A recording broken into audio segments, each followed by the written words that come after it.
இந்த அமோனியம் சல்ஃபேட்டில் வந்து அமோனியாவும் சல்ஃபரும் இருக்கும். அமோனியா வந்து எப்படி இருக்குன்னா நைட்ரஜன், அமோனியாங்கிறது நைட்ரஜன் தான். அந்த நைட்ரஜன் எவ்வளோ பர்சன்டேஜ் இருக்கும் பார்த்தீங்கன்னா 21% இருக்கும். அடுத்தது வந்து சல்ஃபேட் வந்து 24% இருக்கும். இதுதான் வந்து அமோனியம் சல்ஃபேட். இல்லை அமோனியாவும் இருக்கும் சல்ஃபேட்டும் இருக்கும்.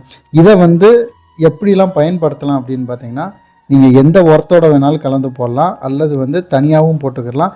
நம்ம பெரும்பாலும் வந்து இந்த உரத்தை எதுக்கு போட சொல்லியிருப்போம்னா, பூ வரும்போது போட சொல்லியிருப்போம். நெல்லாக இருந்தாலும் காய்கறி பயிர்கள் எதுகளுக்காக இருந்தாலும் அந்த பூ வர்ற ஸ்டேஜில் போட்டால் கொடுக்குற உரங்களையும் வேகமாக எடுத்து கொடுக்கும். இது கூட எந்த உரம் கலந்து போட்டாலும். அதனால் நம்ம வந்து இந்த ஸ்டேஜில் பொட்டாஸ் கண்டிப்பாக கொடுக்க சொல்லியிருப்போம்.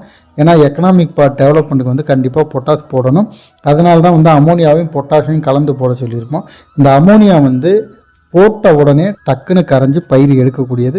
போட்ட உடனே பார்த்திங்கன்னா மண்ணில் போட்ட உடனே டக்குன்னு கரையக்கூடியது.